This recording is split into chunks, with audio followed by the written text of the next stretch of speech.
BNR gold and diamonds తరుగు తక్కువ బంగారం ఎక్కువ విజయవాడ బెంగళూరు మరియు వైజాగ్ బ్రాంచ్లలో మంత్రులు ఎమ్మెల్యేలు అంతా స్కూల్స్ కి వెళ్ళి అక్కడ స్టూడెంట్స్ ని పిలిచి వాళ్ళ పార్టీ పేరుతో నినాదాలు చేయించి వాటిని రీల్స్ గా పెడుతున్నారు.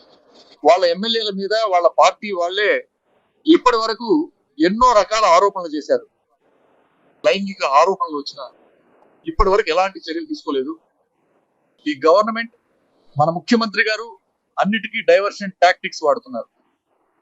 అదే విధంగా నిన్న నేను మాట్లాడిన తర్వాత రైతుల్లో మంచి రెస్పాన్స్ వచ్చి వాళ్ళలో ఒక పెద్ద చైతన్యం వచ్చిన తర్వాత దాన్ని ఎలాగైనా డైవర్ట్ చేయాలి. రేపు అసెంబ్లీ మొదలైనప్పుడు ఖచ్చితంగా ఈ టాపిక్ మీద మాట్లాడతారని, ప్రతిపక్షాలు ఈ ఇష్యూని లేవనెత్తాయని తెలిసి దాన్ని ఆపడానికి డైవర్షన్ టాక్టిక్స్ లో భాగంగా ఈ రోజు పొద్దున్న నేను అనని మాటలను అన్నట్టుగా కట్ కాపీ పేస్ట్ చేసి నేషనల్ మీడియా దాకా పంపి వైరల్ చేశారు. పొద్దున్నే పోలీసులు వచ్చి నన్ను అరెస్ట్ చేస్తామని చెప్పారు. నన్ను అరెస్ట్ చేస్తున్నామన్నారు. సరే, నేను పూర్తి సహకారం అందిస్తానని చెప్పి వాళ్ళతో వెళ్ళాను. అరెస్ట్ చేసినప్పుడు జర్నలిస్టులు ఈ అరెస్ట్ ని ఎలా చూస్తున్నారు అని అడిగారు. అప్పుడు నేను దీన్ని చాలా హాస్యాస్పదంగా, కామెడీలా చూస్తున్నాను. నేను అనని మాటలు అన్నట్టుగా అబద్ధాలు చెప్పి నన్ను అరెస్ట్ చేయాలని చూస్తున్నారు, నన్ను అణచివేయాలని, భయపెట్టాలని చూస్తున్నారు. వీటన్నింటికి భయపడే మనిషిని నేను కాదు. నేను కలైంజర్ మనవడిని, ముత్తువేలు కరుణానిధి స్టాలిన్ కొడుకుని, ద్రావిడ మున్నేట్ర కజగం కార్యకర్తల్లో ఒకడిని. నేను దేనికి భయపడను, దేనికైనా సిద్ధంగా ఉన్నానని చెప్పాను. అలాగే కోర్టుకు వెళ్ళినప్పుడు ప్రభుత్వ లాయర్ ఏం చెప్పారంటే, ఆయన్ని అరెస్ట్ చేసే ఉద్దేశం లేదు, కేవలం విచారణ కోసమే తీసుకెళ్తున్నామని చెప్పారు. ప్రభుత్వ ఖర్చుతో, ప్రజల పన్నులతో దాదాపు 3,000 మంది పోలీసుల కాపలాతో ఒక టెర్రరిస్ట్ ని తీసుకెళ్లినట్టు చెన్నై నుండి రోడ్డున 400 కిలోమీటర్లు తంజావూరు వరకు తీసుకెళ్లి మమ్మల్ని సరిగ్గా పట్టించుకోలేదు. తంజావూరు తీసుకెళ్తామని చెప్పి అక్కడికి తీసుకెళ్లకుండా దారిలో సెంగిపట్టి అనే పోలీస్ స్టేషన్ లో దించేశారు. చట్టపడియే అక్కడ విచారణ పేరుతో చాలా ప్రశ్నలు అడిగి ఈ రోజు పంపించేశారు. దీన్ని మేము చట్టపరంగానే ఖచ్చితంగా ఎదుర్కొంటాం. నేను ఈ సమయంలో చెప్పాలనుకుంటున్నది ఏంటంటే, నిన్న నేను ఏ తప్పుడు ఉద్దేశంతోనూ మాట్లాడలేదు. ఎవరిని బాధ పెట్టాలని గాని, ఎవరిని కించపరిచి మాట్లాడాలని గాని, ముఖ్యంగా ఆ మహిళల గురించి తక్కువ చేసి మాట్లాడాలనే ఆలోచన నా మనసులో లేదు. వెంటనే మాట్లాడటం పూర్తి చేయలేదు. అలాంటి ఉద్దేశం నాకు అస్సలు లేదు. మా పేరెంట్స్, నా ఫ్యామిలీ నన్ను అలా పెంచలేదు. నా తల్లిదండ్రులు నన్ను అలా పెంచలేదు. నాకు పెళ్ళయింది, ఒక భార్య ఉంది. నేను ఆవిడతోనే కలిసి ఉంటున్నాను. నాకు ఒక కూతురు ఉంది, నాకు ఒక చెల్లెలు కూడా ఉంది. నాకు ఈ కుటుంబం ఉంది. తమిళనాడులో ఉన్న ప్రతి ఒక్క తల్లిని నా కుటుంబ సభ్యురాలిగా, నా తల్లిగా, నా చెల్లెలిగా భావిస్తూ అలానే అనుకుంటున్నాను. ఈ తప్పుడు కేసు పెట్టి నన్ను భయపెట్టవచ్చని ఈ గవర్నమెంట్ అనుకుంది. కానీ నేను అలాంటి వాటికి భయపడే మనిషిని కాదు. ఈ టైంలో నా అరెస్టును ఖండిస్తూ ద్రావిడ మున్నేట్ర కజగంకి చెందిన ముఖ్య నాయకులు, పార్టీ కార్యకర్తలు చాలా చోట్ల నిరసనలు, ఆందోళనలు చేసి అరెస్ట్ అయ్యారు. వాళ్ళకి ఈ సమయంలో వాళ్ళు నా మీద చూపిస్తున్న ఆ ప్రేమకి, అనురాగానికి నేను తల వంచుతున్నాను. వాళ్ళందరినీ వెంటనే విడుదల చేయాలని నేను ఈ గవర్నమెంట్ ని డిమాండ్ చేస్తున్నాను. అదే విధంగా మా నాయకులు, మా జనరల్ సెక్రటరీ, మా ప్రెసిడెంట్ గారు, చీఫ్ సెక్రటరీ, నా లీగల్ టీం, ఎమ్మెల్యేలు అందరూ నాకు తోడుగా ఉన్నారు. వాళ్ళందరికీ ఈ సమయంలో నా కృతజ్ఞతలు తెలుపుకుంటున్నాను. నా కూటమి పార్టీల నాయకులు వాళ్ళ అరెస్ట్ ని అర్థం చేసుకున్నారు. నేను ఏం మాట్లాడానో వాళ్ళకి తెలుసు. నిన్న మీటింగ్ లో మా కూటమి నాయకులందరూ నాతో పాటు పాల్గొని ప్రసంగించారు. నేను మాట్లాడిన దానికి వాళ్ళే సాక్షులు. వాళ్ళు కూడా ఈ అరెస్టు ప్రయత్నాన్ని తీవ్రంగా ఖండించారు. నాకు ఉన్న ఒకే ఒక బాధ ఏమిటంటే, కొంతమంది నాయకులు నేను మాట్లాడింది పూర్తిగా వినకుండా, చూడకుండా, సరిగ్గా విచారించకుండా నేను తప్పుగా మాట్లాడానని ఖండించారు. అది నాకు కొంచెం బాధగా ఉంది. నేను ఎప్పుడూ అలాంటి తప్పుడు ఉద్దేశంతో మాట్లాడలేదు. రైతులకు మద్దతుగా మాట్లాడినందుకు ఈ దిగజారిన ప్రభుత్వం నన్ను అరెస్ట్ చేసింది. నేను మళ్ళీ చెప్తున్నాను, దీనికి నేను భయపడను. ఇంకా 100 సార్లు మాట్లాడతాను, మళ్ళీ మాట్లాడతాను. నేను డబుల్ మీనింగ్ లో మాట్లాడానని, 2 అర్థాలు వచ్చేలా మాట్లాడానని కొందరు అంటున్నారు. నేను ఖచ్చితంగా డబుల్ మీనింగ్ లో మాట్లాడలేదు. నేను ఒకే అర్థంతో మాట్లాడాను, సింగిల్ మీనింగ్ లోనే మాట్లాడాను, మళ్ళీ మాట్లాడతాను. గత ప్రభుత్వాల హయాంలో ప్రభుత్వ చొరవ వల్ల, మా నాయకుడి ప్రయత్నం వల్ల కావేరీ విషయంలో నీళ్లు విడుదల చేసి రైతులకు నీళ్లు అందాయి. కానీ ఈసారి నీళ్లు రాలేదు. కావేరీకి నీళ్లు రావాలి, ఇదే నేను మాట్లాడాను. మళ్ళీ ఇదే మాట్లాడతాను. కాబట్టి ఇలాంటి అబద్ధపు కేసులన్నిటికీ నేను భయపడను. చట్టపరంగా ఎదుర్కోవడానికి నేను సిద్ధంగా ఉన్నాను. సార్, 100 రోజుల ఈ పాలనను మీరు ఎలా చూస్తున్నారు? దీన్ని నేను ఒక పాలనలా చూడడం లేదు, ఇది ఒక సర్కస్ లా ఉంది, గుడారంలా కనిపిస్తోంది. మరి అరెస్ట్ చేయడానికి కారణం ఏంటి సార్? భయపెట్టడమే, కేవలం డైవర్షన్ మాత్రమే, ఇంకేం లేదు. డిఎంకే ఎమ్మెల్యేలను చూస్తే వాళ్ళని అరెస్ట్ చేయాలనిపిస్తుంది. అదే ఏఐఏ డిఎంకే ఎమ్మెల్యేలను చూస్తే ఎలాగైనా వాళ్ళని కొనేయాలని ఈ ప్రభుత్వం ప్రయత్నిస్తోంది. ఈ 2.5 నెలల్లో డిఎంకే ఎమ్మెల్యేలనే కాకుండా ప్రతిపక్ష నాయకుడిని కూడా చేయడానికి ప్రభుత్వం ప్రయత్నిస్తోంది. రాబోయే రోజుల్లో మీరు దీన్ని ఎలా ఎదుర్కోబోతున్నారు, ఏం చేయబోతున్నారు? ఈ ముఖ్యమంత్రికి డిఎంకే చరిత్ర తెలియదు, తమిళనాడు చరిత్ర తెలియదు. తెలియకుండా ఇవన్నీ చేస్తున్నారు. ప్రజలు ఇవన్నీ గమనిస్తున్నారు.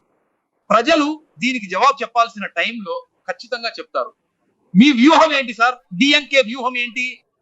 రేపు డిఎంకే కార్యవర్గ సమావేశం ముగిసిన తర్వాత మా ఎమ్మెల్యేలు, ముఖ్య నాయకులు, ఇతర నాయకులందరం కలిసి మా నాయకుడిని కలవడానికి ఆయన నివాసానికి వెళ్తున్నాం.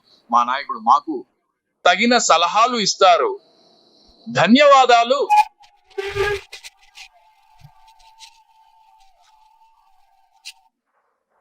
నిన్న ద్రవిడ మున్నేట్ర కజగం రైతులకి మద్దతుగా నిలబడి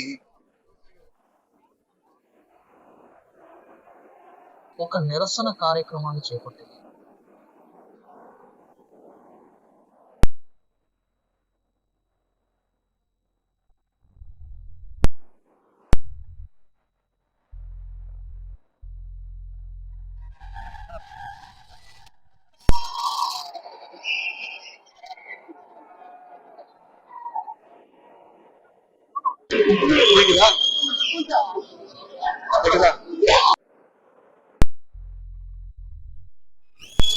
రైతులకు మద్దతుగా నిన్న ఒక భారీ నిరసనను నిర్వహించి చూపించాం.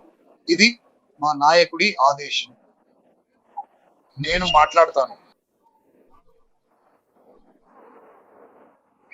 నాతో మా కూటమి నేతలు ఉన్నారు. రైతులు సంఘం నాయకులు, రైతులు, సామాన్య ప్రజలు చాలా మంది వచ్చి దీన్ని సక్సెస్ చేశారు. నేను దాదాపు ఒక 25 నిమిషాలు మాట్లాడాను. ఈ ప్రభుత్వం వచ్చాక కూటమి అంతా రైతులకు వీళ్ళు ఎలాంటి ద్రోహాలు చేశారో మీకు తెలుసా? ఎన్నికల హామీలను అబద్ధాలు చెప్పి రైతుల్ని ఎలా మోసం చేశారో చూడండి. మేకేదాటు డ్యాం కట్టడానికి కర్ణాటక ప్రభుత్వం చాలా సీరియస్ గా ట్రై చేస్తోంది. అక్కడ ముఖ్యమంత్రి ఆల్ పార్టీ మీటింగ్ పెట్టి మేకేదాటు డ్యాం కట్టి తీరుతామని పదే చెప్తున్నారు. తమిళనాడుకు వదలాల్సిన నీటిని కూడా వదలడం లేదు. మా నాయకుడు ముఖ్యమంత్రిగా ఉన్నప్పుడు ప్రతి సంవత్సరం జూన్ 12వ తేదీన మెట్టూరు డ్యాం నుండి కంటిన్యూస్ గా నీళ్లు వదిలేవారు. కొన్ని ఏళ్ళు అయితే జూన్ 12 కంటే ముందే మా నాయకుడు రైతుల కోసం నీళ్లు వదిలారు. కానీ 5 ఏళ్ల తర్వాత ఈ 7 జూన్ పోయింది, జూలై పోయింది, ఇప్పుడు ఆగస్ట్ వచ్చింది. అయినా నీళ్లు వదిలే దిక్కు లేదు ఈ ప్రభుత్వానికి. డ్యాం నీళ్లు అడిగి తెచ్చుకునే సత్తా లేదు. కర్ణాటకను ఎదిరించి మాట్లాడే ధైర్యం లేదు, సత్తా లేదు, దమ్ము లేదు.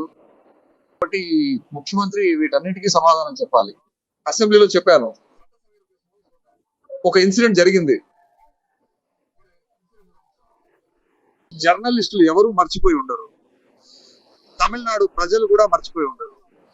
పోయిన ఏడాది సెప్టెంబర్ నెలలో కరూరులో 41 మందిని బలి ఇచ్చేసి ఒక పార్టీ నాయకుడు ఏం చేయాలో తెలియక కరూరు నుండి పారిపోయి ఇదే తిరుచి ఎయిర్పోర్ట్ ద్వారా వచ్చి పరారీలో ఉండి పారిపోయి ప్రెస్ మీట్ పెట్టడానికి భయపడి ఇక్కడ నుండి పారిపోయి చెన్నై వెళ్ళారు. ఇక్కడ నుండి జర్నలిస్టులు ప్రతి ఒక్కరు పిలిచారు సార్. 30 మంది చనిపోయారు సార్. 30 మంది చనిపోయారు సార్.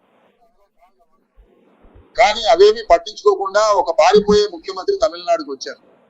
దాన్ని ఇక్కడ గుర్తు చేస్తున్నాను. ఇక్కడ మాత్రమే కాదు, చెన్నైకి పారిపోయారు. పారిపోయి ఇంట్లో ఉండిపోయారు. ఆయన ఒక్కరే కాదు, మొత్తం పార్టీయే ఆ గుడిలోకి వెళ్ళి ఒక 35 రోజులు ఎవరు ఇంటి నుండి బయటకు రాకుండా ఒక వారం తర్వాత పెట్టారు. అలాంటి ఒక ధైర్యవంతుడైన ముఖ్యమంత్రి ఈ రోజు తమిళనాడుకు వచ్చారు. కానీ ఆయన ఏమనుకున్నారంటే, మేము ఇలా డిఎంకే వాళ్ళు కేసులు పెడితే భయపడిపోతాము, పారిపోతాము అని ఆ గుంపుతో వెళ్ళిపోతారని అనుకుని ఇలా పగ తీర్చుకుంటున్నారు.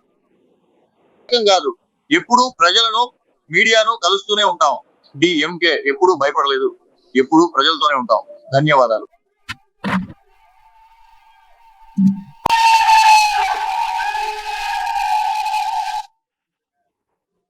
ఇది ఏదో ఒక పార్టీ సమస్య కాదు, ఇది మన రాష్ట్రంలో రైతులందరి సమస్య. మనమందరం కలిసి పోరాడదాం, మన ఐక్యతను చాటుదాం అని నేను నిరంతరం చెబుతూనే ఉన్నాను. దానికి కూడా నేను సమాధానం చెబుతాను. నిన్న ఇవన్నీ నొక్కి చెబుతూ, అంతేకాదు ప్రతి మంత్రి కూడా ఈ 3 నెలల కాలంలో ఏమేం చేస్తున్నారో ఆధారాలతో సహా ప్రస్తావించి మాట్లాడండి. అన్నింటికీ సమాధానం చెప్పే సత్తా, ధైర్యం, యోగ్యత లేని ఒక ముఖ్యమంత్రి, ఒక డమ్మీ ముఖ్యమంత్రి మనకున్నారు. అవన్నీ వదిలేసి నేను మాట్లాడని విషయాన్ని అక్కడక్కడ మార్పులు చేసి దానికి మరికొన్ని విషయాలను చేర్చి, నేను ఎవరిని తప్పుగా మాట్లాడలేదు, పూర్తిగా రైతుల కోసమే మాట్లాడాను. నిన్న మాట్లాడేటప్పుడు చెప్పాను, ఈ ప్రభుత్వం ముఖ్యంగా ఈ పార్టీ, ఈ గుంపు యొక్క పాలసీయే, వీరి పాలసీయే డైవర్షన్ టాక్టిక్స్. పూర్తిగా ఫేక్ న్యూస్, డైవర్షన్. రాష్ట్రంలో సమస్య వచ్చినప్పుడు దాన్ని డైవర్ట్ చేయడానికి వేరే సమస్యను తీసుకురావడమే వీరి పని. ముఖ్యమంత్రి ఒక ఫోటో షూట్ చేసుకోవడం, డిఎంకే పథకాలను వెళ్ళి చూడడం, ఫోజులు ఇవ్వడం, రీల్స్ చేయడం, ఇవే జరుగుతున్నాయి. మంత్రులు, ఎమ్మెల్యేలు స్కూళ్ళకి వెళ్ళి అక్కడ ఉన్న స్టూడెంట్స్ అందరినీ రమ్మని చెప్పి వాళ్ళ పార్టీ పేరుతో నినాదాలు చేయించి వాటిని రీల్స్ గా పెడుతున్నారు. వాళ్ళ పార్టీ ఎమ్మెల్యేల మీద వాళ్ళ కార్యకర్తలే ఇప్పటి వరకు ఎన్నో ఆరోపణలు చేశారు. లైంగిక వేధింపుల ఆరోపణలు కూడా చేశారు.